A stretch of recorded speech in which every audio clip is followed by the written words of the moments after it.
A Segunda Guerra Mundial trouxe consequências desastrosas para vários países. Além das lamentáveis perdas humanas, iniciou-se um período de crises profundas.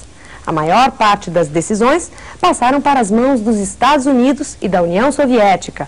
Era o começo da Guerra Fria, de profundo caráter ideológico entre o capitalismo e o socialismo.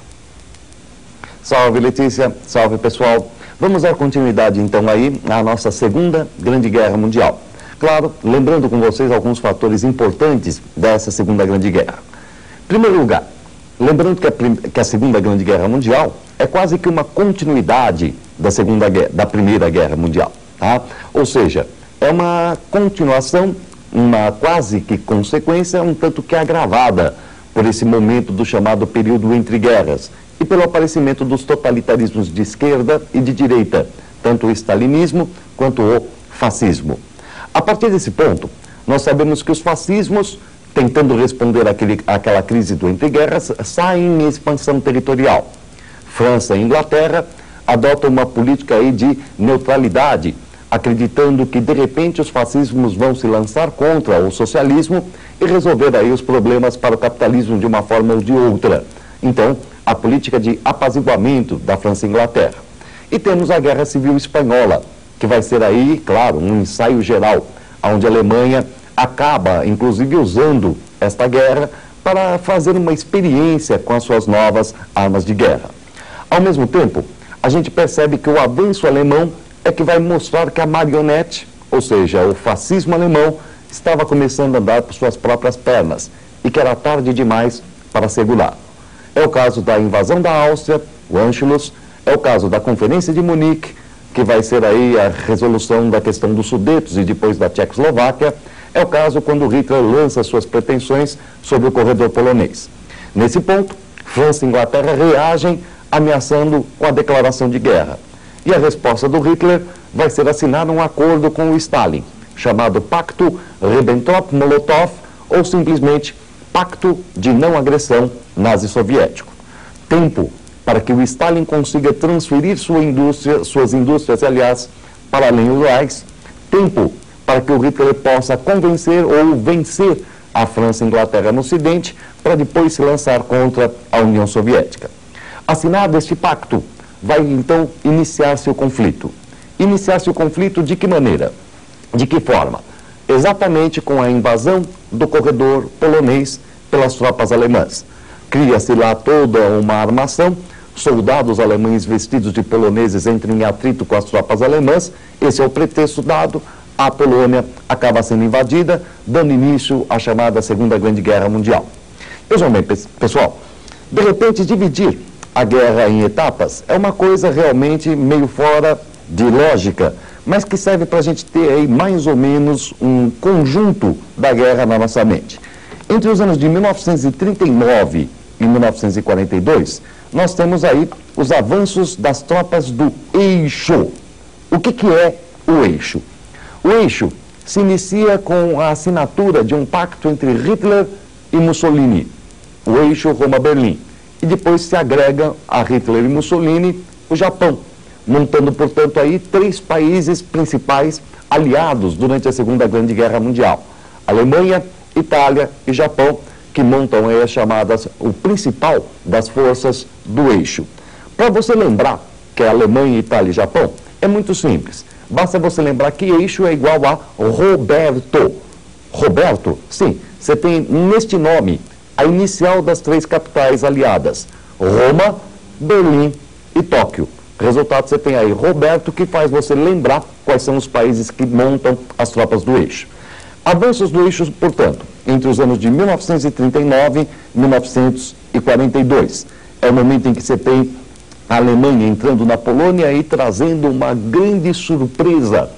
A França e a Inglaterra, que esperavam aí uma longa campanha na Polônia, se surpreendem com a Blitzkrieg, ou a Guerra Relâmpago. Uma nova forma de fazer guerra que a Alemanha introduz agora e que pega a França e a Inglaterra completamente de surpresa. A aviação bombardeando as divisões Panzer, os blindados alemães chegando e logo em seguida a Wehrmacht fazendo aí o rescaldo do território. Uma guerra contra a Polônia, suponham a França e a Inglaterra, demoraria aí uma média de 6 meses. Em 3 semanas, Varsóvia estava ocupada. E, de repente, a parte oriental da Polônia é ocupada pelas tropas soviéticas. Quando os soviéticos entram, a França e a Inglaterra vibram, achando que o conflito entre o capitalismo e o socialismo ia realmente acontecer a partir dali. O fato é que quando a União Soviética entra, as tropas alemãs e russas acabam simplesmente se cumprimentando. Era uma cláusula secreta do pacto Ribbentrop-Molotov, do pacto nazi-soviético de não agressão, de que a Polônia seria dividida entre alemães e soviéticos. E ainda os alemães deixariam a União Soviética se expandir pelos famosos estados ali bálticos, Letônia, Estônia, Lituânia, e também sobre uma parte do território da Finlândia. Uma ingrata surpresa para a Inglaterra e para a França, que vem agora a Alemanha avançar sobre a Dinamarca, a Noruega, conservando assim, portanto, o seu fornecimento de aço. E logo em seguida, contornando o grande orgulho do exército francês, que era a célebre linha Maginot, uma grande fortaleza aí construída na fronteira entre França e Alemanha, ainda sob o auspício, sob a ideia da guerra de trincheiras, da guerra parada, da guerra sem movimento. Eles até esperavam que quando a Alemanha tentasse entrar na França por ali, a guerra ficasse paralisada. A Alemanha simplesmente contornou a linha Maginot, entrou pela Bélgica, Holanda e invade a França, colocando em polvorosa os exércitos aliados, especialmente na Batalha de Dunkerque, e a França, com metade do seu território ainda livre, acaba assinando o armistício e montando um governo da França não ocupada, que é o governo de Vichy, aliado aí então às tropas alemãs que estão mais para a parte norte da França. Resultado, depois da França, a Itália entra na guerra, começa a campanha no norte da África, campanha balcânica e aquela que é a pior de todas, a campanha contra a União Soviética, onde a Alemanha vai jogar todo o peso da guerra. Agora, o Japão, ele acaba entrando numa guerra meio sem expectativa. Ou o Japão vence a guerra de uma vez, ou o Japão perde a guerra. Isso era muito claro na cabeça dos japoneses. Por quê? Porque o potencial industrial americano era muito grande. Então eles tentam dar aquele famoso golpe de surpresa na Batalha de Pearl Harbor, o ataque japonês a Pearl Harbor. Dizer e ficar discutindo se aquilo foi traição, se foi surpresa, eu acho que não vale nem a pena.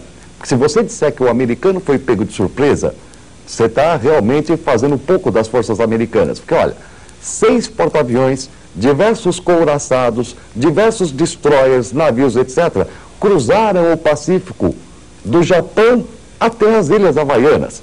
E se a inteligência americana não foi capaz de perceber esse deslocamento da marinha japonesa, simplesmente não mereceu até o ataque a Pearl Harbor. Alguma coisa tem. Existe a hipótese de que o governo americano quis provocar, inclusive, Pearl Harbor para jogar a opinião pública americana a favor da entrada dos Estados Unidos na guerra. De uma forma ou de outra, Pearl Harbor coloca os Estados Unidos na guerra e o Japão faz a sua cartada decisiva. Então as tropas do eixo estão avançando aí até 42. Todavia, entre os anos de 1942 e 1943, você tem as batalhas chaves, que marcam aí os chamados pontos de refluxo. No Egito, a Batalha de El Alamein, que vai colocar aí o Afrika Korps do famoso general Rommel em retirada da África do Norte.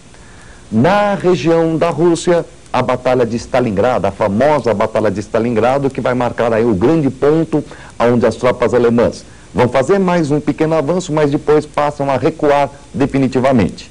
E na guerra contra o Japão, a Batalha de Midway, onde o Japão perde 4 porta-aviões. E claro que não vai conseguir recolocar esses porta-aviões mais em ativa, ou seja, construir outros porta-aviões para substituir esses que perdeu. Resultado, a partir daí a guerra muda de contorno.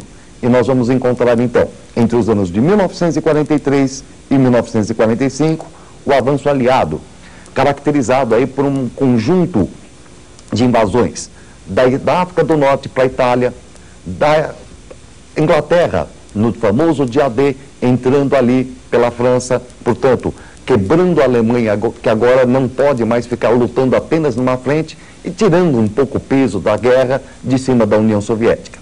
Mas é interessante a gente começar a observar com vocês o seguinte: mal os aliados começam a vencer em 43 e a guerra começa a mudar de figura. Olha só, Pulando um pouquinho, e já voltando aí outra vez para os anos finais da guerra, entre 43 e 45, você vai encontrar uma conferência chamada Conferência de Teherã.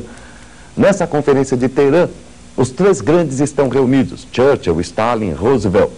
E a discussão ali já não é mais a questão da vitória sobre a Alemanha, sobre a Itália. A discussão é o que fazer com a Europa após a derrota dos fascismos. Em 1945, nós vamos ter aí a famosa Conferência de Yalta, onde a União Soviética se compromete a entrar na guerra contra o Japão. Vai entrar logo após as famosas bombas atômicas de Hiroshima e Nagasaki, vai ganhar as Ilhas Kurilas, que ainda hoje estão sendo discutidas aí entre Rússia e Japão, e alguns outros territórios. Quer dizer, a Rússia contra o Japão só teve lucro. Temos também, com a Conferência de Potsdam, já com a guerra terminada, resoluções que confirmam a divisão da Alemanha entre a França, Inglaterra, Estados Unidos e a União Soviética, a instalação do Tribunal de Nuremberg para julgar os crimes de guerra da Alemanha nazista. Temos então, logo após 1943, uma inversão ideológica do conflito. Os fascismos já são considerados como quase derrotados e a partir daí volta o conflito capitalismo versus socialismo, anunciando já a posterior Guerra Fria.